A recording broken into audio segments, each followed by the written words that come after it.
Hey you. Yeah, you. Love the show and want more content? Well, now you have the opportunity to help support the show through Apple subscriptions and Patreon. You'll get a shout out on the show, and you'll also have exclusive access to not one, but 2 extra quick take episodes every week. Just subscribe through Apple Podcasts or head over to multiplayersquad.com to see our Patreon page. We appreciate the love and support that you have all shown us. Now on to what is sure to be our greatest episode ever.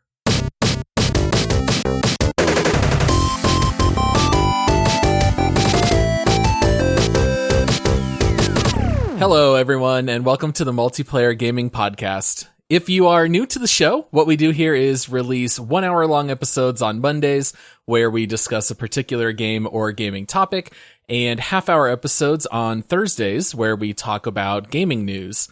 Since today is Thursday, that means that we are here to put on our reporter hats and give our takes on gaming news while also talking about what we've been playing this week.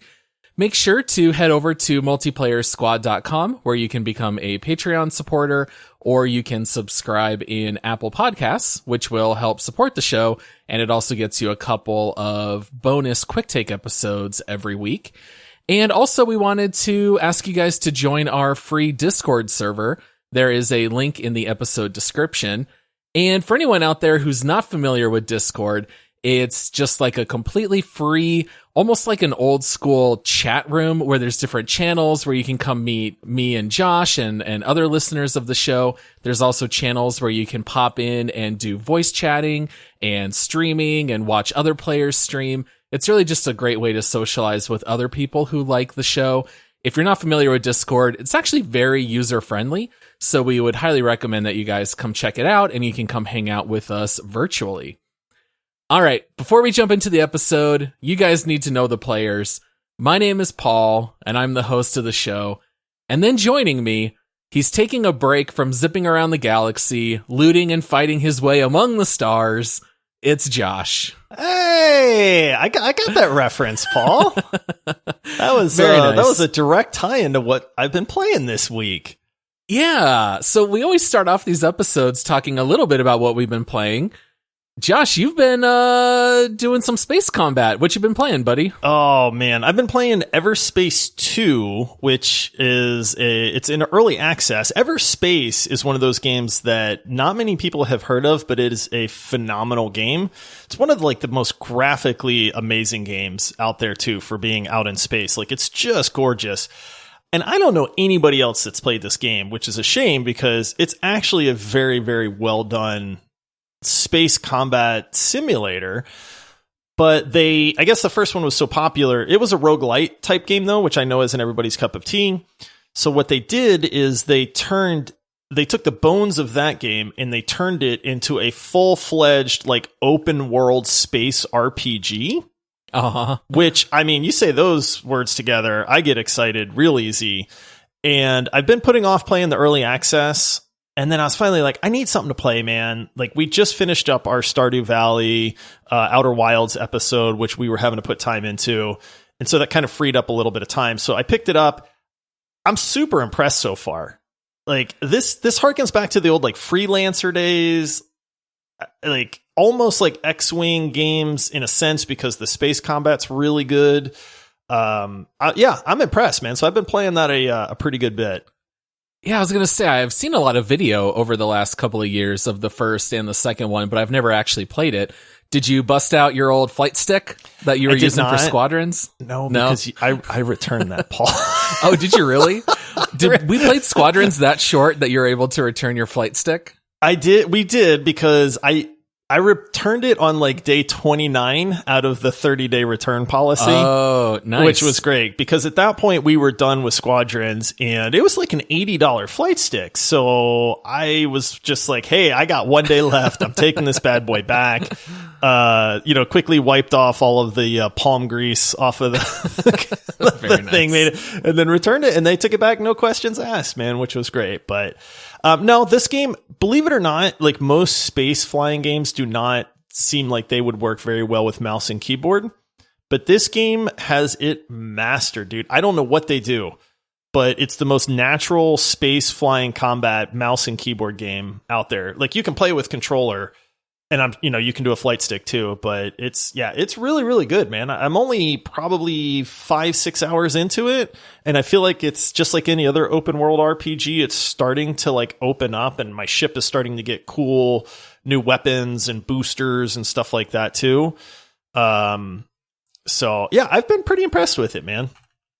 All right, yeah, I might have to check this one out at some point. Although, like, every Thursday TWIG episode, I just keep saying I'm still going through Mass Effect. So at this pace, maybe I'll finish. Yeah, I'm at the very end. 3 yet? I'm at the very end of Mass Effect 2. It turns out that there was actually DLC that I never played. So that was actually really surprising and a lot of fun. So there's a DLC called Arrival, which is supposed to be played after you beat Mass Effect 2, and it bridges the gap to 3. I played it a little bit out of order. I didn't realize that was a DLC I had never done before. So that was actually really exciting. But at this pace, I don't know. I'm hoping to finish Mass Effect 3 by the end of 2021. Like, I don't know. My work schedule just is not allowing me to play very much beyond what we do for the show still. So it's been crazy lately, man. You and I both. I feel bad for, our computers sometimes because they're lonely. Yeah. Work's been kicking my butt and your butt, which I know. But you know what'll be interesting though, Paul, is the NBA finals are going on. So I've lost all of my friends that like basketball. Well, because we live in Phoenix, which you were one of them. Yes, exactly. These are exciting. These are exciting days. We've never won a championship here in Phoenix, so we all have Suns fever. I get it. I do not. And so I just want all my friends back. So I'll be glad when basketball is over. And then when you finish Mass Effect, I feel like you're going to be like back 100%. Maybe. Yeah. Cause this is about 3 hours of game time, twice, maybe 3 times a week that I'm, watching basketball. So yeah, maybe once the NBA playoffs are over, that'll definitely help as well. So hopefully when this episode releases, the Suns will be up 3-0, but we don't know. We're recording on Sunday. So later tonight, I'll either be very excited or super depressed and worried that the sky is falling. We'll find out. Cause as a Suns fan, you just get conditioned to, just get ready for the heartbreaking loss. Yeah. Yeah. Other than the Diamondbacks, we have not had the greatest of luck out here in, whether it's the Phoenix Suns or Arizona Cardinals. All right, well, Josh, let's jump into some of these news stories this week. The first one that I wanted to bring up is one that seemed very much up your alley. This one's related to Call of Duty Warzone. And if anybody is not familiar with Warzone, it's a free game. I know most people are at least aware of it, but it's a battle royale. It has 150 people every match.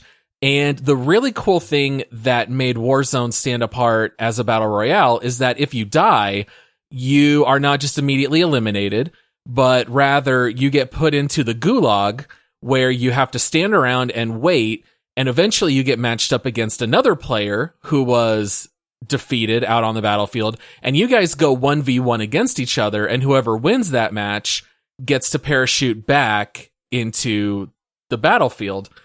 Well, Josh, we saw some news this week that a certain YouTuber uploaded a video where he figured out a little bit of a glitch with the Gulag. Do you want to tell the people what this guy's doing? So great, man. I would do this in a heartbeat if I could. So this guy figured out, when you're in the Gulag, part of the experience is when it's not your turn to fight, everybody is kind of up around the top of the Gulag, and you can actually watch the fights down below. But you can't do anything. People just run around and punch each other, but it doesn't do any damage or anything like that. Well, this guy figured out a glitch that lets him get down into the actual arena somehow, where you are not supposed to be. It's only ever supposed to be 1v1 guy. And he got down there somehow, and he could actually punch the guys that were fighting in the Gulag and could not get killed himself, which was really freaking people out, because if you're in the Gulag, you're on your edge of your seat, you're looking for the other guy. And so this guy comes running in, you think it's your opponent, and they start trying to shoot him, but he can't take damage. So he just runs up and starts punching this guy and kills him. And I'm just thinking, this is the trolliest thing ever, man. Like, I would absolutely love to do this. If I knew how the glitch worked, I would do it 100% of the time, because it is just absolutely hilarious. Now, I don't know what happens if you kill both the guys that are down there. Or if you kill one guy, does the game think that the other one won? I'm assuming once you kill one, it's over. But yeah, the only thing that we know, because the guy said he's going to upload a video in a few days showing how he did the glitch. But normally when you're that spectator, you're invulnerable because everyone punches each other and no one can take damage until it's your turn in the Gulag. So this guy's still got that invulnerable buff down and can just swing away at these guys who are filling him with bullets in their guns while they're just slowly, fully eliminated from the match. So it's a hysterical glitch. No doubt this will get patched immediately once it's figured out how. Yeah, it's kind of game breaking, to be honest. Like, it's only game breaking in the sense that, I mean, when it's your turn to fight, even if you do the glitch, it's still your turn to fight. So you get kind of like warped into the Gulag again, I guess, where you are vulnerable at that point. But the Gulag is a major part of the game, and having something like that, because as soon as this guy shows this glitch, everybody is going to be doing that, man. Like, it's just going to be chaos. So hopefully they figure it out soon, but it is one of those things that's pretty funny in the meantime. I've never been one to exploit glitches in games. The only time I ever did, I thought this was perfectly harmless, but I actually got a letter threatening to ban me from Blizzard. But when World of Warcraft first released, I figured out the first winter they added snowballs into the game. So you could get these snowballs and you could throw them at a player and it would knock them over and they would just fall down for a second and then stand back up.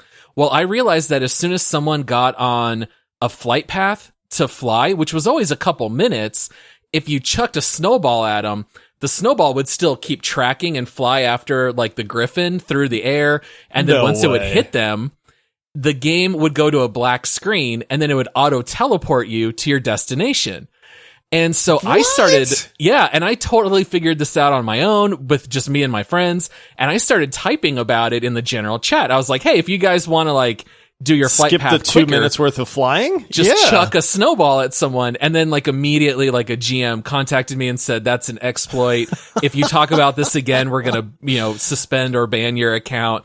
And I was like, oh, that's so funny. Here, I thought it was just like harmless. This is not like jumping into a Gulag and eliminating players. Right. As you're just speeding up the fast travel time. That seems like a benefit to me. Exactly. All right. Well, we're about halfway through the episode, Josh. So let's just take a quick break and hear from one of our sponsors. All right, Paul. We love our listeners, so it's time to help them out. You see that guy listening? Yeah, that guy plays games using his earpods from his phone. I know, it's a travesty. Well, we're here to help out. Head over to multiplayerpodcast.com/Logitech and see what you've been missing out on. From mice to keyboards to headsets and everything in between, they've got something that's sure to improve your gaming experience. The best part is, they won't break the bank, and since they're extremely high quality, they're gonna last. Do yourself a favor and improve your game over at multiplayerpodcast.com/Logitech. All right, Josh, we are back. There are a couple of games that are coming out here pretty soon that we wanted to touch on. I'm excited. I'm excited too. Well, I'm really excited for one of them. One of the games coming out soon is called Tribes of Midgard, and this one actually releases on the 27th of July. So it's later this month, and this one's coming out on PC, PlayStation 4, and PlayStation 5.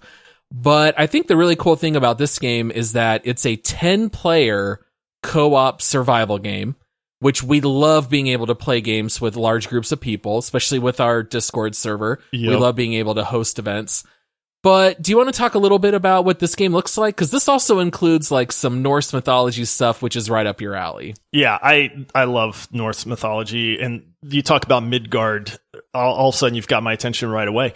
What's funny is I did not know that this game existed like 2 days ago.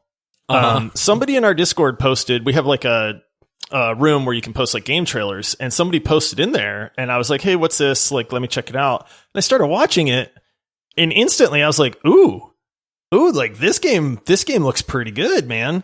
But it is like you said, like a 10-player co-op game where you fight like boss monsters and stuff. You're trying to survive in the world. I guess you have to defend like this central like statue or something like that. It's it's the seed of Yggdrasil. I think I said that right. However you pronounce it, yeah. Yeah, Yggdrasil. I can't. Luckily, there's no spelling test or pronunciation test in the game. Yggdrasil. There we go. Yggdrasil. That's what I'm going with, Paul. But I guess it's like the world tree or something, the seed of the world tree. So, but anyway, so you have to defend this. That's your overall goal in the game. And then you send like waves of monsters after you, but it's not like a wave defense game necessarily, because people are going out, they're exploring, they're gathering, like wood and crystals and stuff like that. Almost like a RTS game that's not RTS. And there's a bunch of different classes, and then you see everybody, like they show a full 10-person group, but they show everybody fighting, and the combat, in a sense, almost looks like Diablo. I don't think it's quite as fast-paced as Diablo, but I did get a little bit of that top-down melee and casting and like just a ton of stuff going on kind of vibe there. So my interest is severely piqued in this. They show building where people have to like build bridges over rivers so that you can access like new parts of the world and stuff too. So apparently you can build like forts and housing and stuff as well. I got a very Valheim vibe from that as well, which again, love that vibe too. So color me intrigued, man. I think it looks like it could be a lot of fun. Yeah, so it's got that isometric Diablo style perspective, but definitely seems to play quite a bit like Valheim. There are multiple modes. So the one thing that I really liked is where Valheim was like this continuous story that you would just play dozens, if not hundreds of hours. There is a Saga mode in Tribes of Midgard that I think is really neat because it only lasts a few hours and players can hop in, they can hop back out. So the idea behind it was if you just want to get all of your buddies together for a couple of hours on a Friday night and bang out a Saga, then that's exactly what you can do. So, you know, to kind of flesh out a little bit more about what you were explaining, you are kind of intended to run out and explore during the day, and then you retreat and kind of defend the town at night. But what happens is over the course of the saga, the nights become longer and the days are shorter as there's like this impending perpetual night that's on its way. But it also, you know, similar to Diablo, there are several classes. So there's 8 classes to pick from. They've got skill trees. You can swap out runes for different abilities. I think the only thing I don't like about this game, I really don't like the animation style. It kind of looks like almost like hand-drawn cell shading animation, and I'm really not into that. But other than that, I am 100% on board with everything this game seems to offer. The one thing that I want to see a little bit more of is a combat breakdown video, almost like where they kind of talk about that. They show some fighting in the game, but you really can't tell what's happening at the time. I mean, you know, there's a guy walking around with a giant warhammer and he's smashing it on the ground and you see like a little shockwave come out. And it's like, okay, this is neat, but how many skills does each person get? Is it 1? Is it 2? Is it like 7? You know, like, so I'm very curious to see how the combat plays out in this game, because it seems like that's going to be a large part of the focus. So if they nail that and the classes and how they interact, I think this could wind up being like a major home run. And like I said, this game's coming out of nowhere as far as I knew and as far as you knew, because we hadn't heard about it. And then when I watched this video and then they're like, hey, releasing July 27th, this is what you and I always talk about, right? Yes, like just a few weeks awaiting. Exactly. Like, don't hype this game a year beforehand. Release a video, let us know about it. Get me super excited, because I can tell you right now, 2 weeks later, I'm picking up this game, man. Oh yeah, 100%. I am super excited, especially because the only thing I didn't really care about in Valheim was the building type of stuff. And so this game seems to kind of do away with more of that, where you're not building brick by brick, these, you know, giant structures. And it seems to be focused a little bit more on the combat, because Valheim had really fun combat, but it was rather limited. You know, you had your bow and arrow and you had your primary weapon, maybe a shield. You know, this does have more of the ability based and with having skill trees. So I'm very pumped. If it's anything at all like Valheim, I couldn't be more excited. 10-player co-op too.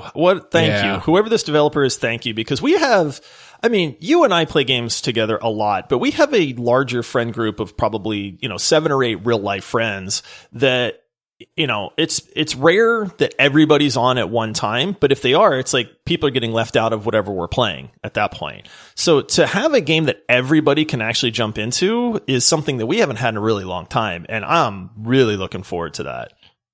Nothing was worse than playing Outriders, which was 3-person groups, and we had 5 people who bought the game. So it's like you can't even do 2 full groups, and immediately at least one person's being left out. So it was terrible. Sorry, whoever you were. Mostly sorry to Jared. Yeah. Jared's the one who got left out the most. But yeah, so it's always exciting to have a nice 10-player game. I don't think we've ever had more than 10 people on at once, so that pretty much covers our friend group. We'll be fine. Yeah, Valheim, I think there were times when we maybe hit 8 or 9 at once, so I really do enjoy that. And then the other major release that's coming out is New World, which we have talked about time and again on the show. Yep. It's officially releasing on August 31st, but if you pre-order the game, you will have access to the beta starting on July 20th. However, they are going to fully reset all of your progress for release, but it at least lets you jump into the game and experience it ahead of time. I am really, really glad for this, to be honest with you, because I actually had to do some research to see, because Steam allows you 2 hours of playtime or 2 weeks since purchase, if you haven't met 2 hours of playtime, to refund a game. Right. But I checked, and pre-orders do not count towards that. So as long as you request a refund before the game releases and you have 2 hours in that of the actual release, you can request a refund. So I kind of like the fact that Amazon's putting its money where its mouth is, because you're giving people an entire month and almost a half to try out New World, to decide if they like it enough that they want to actually pay the money for it. Or are we going to play this for a month and go, this game's terrible. Hey, I get a refund, no questions asked, and now we know better. So I'm very thankful for that. I'm really hyped for this game, which I know is bringing myself major disappointment. I've said this before, but I'm starved for an MMO. See, that's kind of funny that you say that. I keep watching video after video of New World, and I've watched videos of these other MMOs. Like there's a game called Crowfall that released here like within the last week or so. And I don't know, I just think the time of MMOs might just be gone. I know how much we loved them back in the day. I love jumping back into WoW Classic. Nothing will ever replace those memories of playing Warcraft basically every day from 2004 until 2015. Right. I spent thousands of hours in World of Warcraft. But when I watch these videos of New World, it just, I don't know. There's something missing for me. I'm not excited. I hope that I'm wrong and it's great and I love it. I feel like there's a 97% chance that I end up refunding this during the pre-order period. I don't know. This game just doesn't seem to have that it factor for me. I'm not really interested at all. I have to wonder, because is it more that we'll never recapture our initial MMO feelings, like EverQuest for me, World of Warcraft for you? Or is it just that there's really not been another good one that's been out since forever? Like for me, the last MMO that I genuinely enjoyed was WildStar, which is no longer, it's a defunct game. There's no servers for it anymore. And so I'm very curious. Like New World is a beautiful game. Like the graphics look really good. I was actually watching a video this morning, like trying to, see more about what's coming up and stuff. But what's weird is most of the videos that are out there now are a year old. And if you remember a year ago, they had a beta and it went terrible. And people said, dude, this game is not ready. Do not release this game. And Amazon actually listened to the players and said, okay, hey, we're delaying it an entire year. We're going to work on all this stuff. And here it is a year later. And from some of the beta stuff or the alpha stuff that I've read, people have said, hey, the combat is much, much better now. There's a better inventory system. There's a better crafting system. So they've made these huge strides in the last year. And so I want to be excited, but I feel like I'm with you in that we're going to play this game for like 3 weeks, and then we're just going to go like, yeah, this doesn't scratch that itch, man. And I don't want that to be the case. I want an MMO to be able to play with everybody. I love the progression in it. There's so many things to like about that genre. Mm-hmm. But it's like, we're never going to recapture the glory days of like EverQuest and World of Warcraft. So are we chasing that dream that's just never going to happen? Or is it just that, hey, there's really not been a good MMO? I think it's both. I'm very concerned in New World that you can only carry 2 weapons. It used to be 3, and they dropped it to 2 over the course of the last year. And I don't know the exact terms, but you basically have like your 3 skills, and then you've got like your 3 other abilities that you can use. And I feel like that's not a very big rotation. I feel like if you're going to play an MMO for a long period of time, I don't know that that's going to quite do it for me. Like, one of the things I loved in World of Warcraft, and even World of Warcraft really dumbed this down over time, but you used to have this spell book that had hundreds of spells, and you would learn, like, as a priest, I had like heal rank 1, 2, 3, 4, flash heal ranks 1 through 7, and great heals rank 1 to 4, and they all would heal for like higher amounts at higher ranks, but it also took more mana. And there was so much strategy behind, okay, well, I'm going to continually cast my, one of my lower heals because it's the most mana efficient, but in an oh crap moment, I'll pop this other ability. And when I'm out of mana, then I'm going to switch out of the rotation so I can recuperate. And this druid's going to pop Innervate on me, which is only used once every like 10 minutes. And, so it was neat that you always had these one-off abilities with really long cooldowns. New World does not have anything like that. It just seems rather limited. I don't know that I really see this game having legs, but I'm open to the idea of it. I mean, I hate the fact that I had to pre-order it. I hate pre-ordering games. Yeah. But I'm not going to sit back while you and our other friends are playing in the pre-order. So at least here I can cancel it if I need to, but we'll see how it goes. And that's the kicker, right? Like, having the pre-order for a game like this is everything, because we get a month to play it, and if we don't like it, no harm, right? We get our money back. Steam's refund policy, if you're not over the 2 hours, is super easy. So that gives me hope that they would do that, because I think if they thought that this game was terrible, they would not have that, or the beta would just be like the whole like 3 days before release thing. Yeah, they'd hide it. Right. Yeah. And so maybe it's going to be good. I don't know either. Maybe. I'm with you. I'm a fan of the huge, like, spell book, 100 different abilities. Now, let's be honest. I mean, I played World of Warcraft with you guys. I played a wizard or a mage or whatever they called it, at the time. And I remember being kicked out of a group because I wasn't casting the 3 spells that a mage was supposed to cast, like, fast enough in the correct order.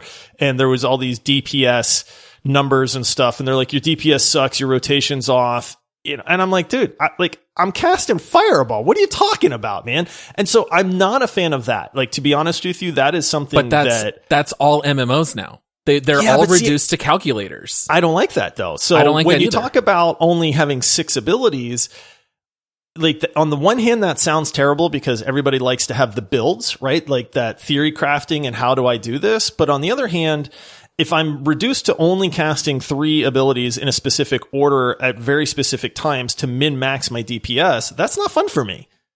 You know? See, I kind of blame Warcraft for this, because in the beginning, no one really knew how much DPS you were doing. And in EverQuest, I don't think they even had mods or anything like that. No. And so I really love that Blizzard gave the community the tools to be able to add mods into the game. And a lot of those were great. If you wanted to manage your threat, you could actually see a threat meter, and there were quality of life improvements. I'm not a fan of that at all. But see, then they started adding the DPS meters, and it just became, well, if you can't do X DPS, we're not going to put you in the raid rotation, or you can't even join our guild unless you prove you can do this level of DPS. And it sucks all the fun out of the game. It just turns into result based. And so I think that's another reason why MMOs just kind of fail, because everyone's going to min-max gear, they're going to min-max abilities, and there's no longer the discovery along the way. And I think that's what you just no longer have. Yeah. But yeah, maybe New World will recapture a little bit, but we'll see. Neither of us have played it yet.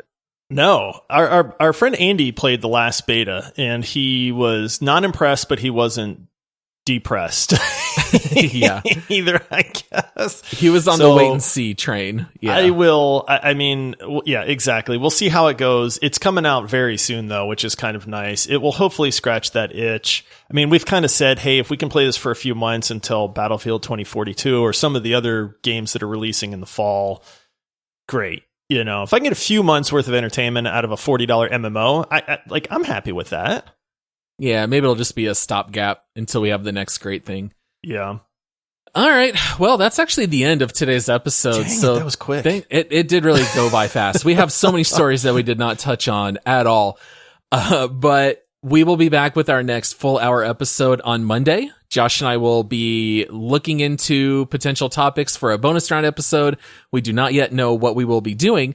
And this is one of the reasons why we want you guys to join Discord so much. We have a whole channel dedicated to suggestions, and we would love to know what you guys want us to cover on the show, whether it's breaking down a certain console or a certain genre or a certain gaming series. You know, come let us know. We'd love to hear from you. And you can also give those suggestions on social media. So you can find us everywhere at Multiplayer Pod. And then once again, as a reminder, to help support the show, head to multiplayersquad.com, which forwards to our Patreon page, or you can subscribe in Apple subscriptions. All right. Anything else, Josh? Or is that all we got for today? That is it, man. Unless you want to do a whole hour and a half episode, but no, I think we're out of time, unfortunately.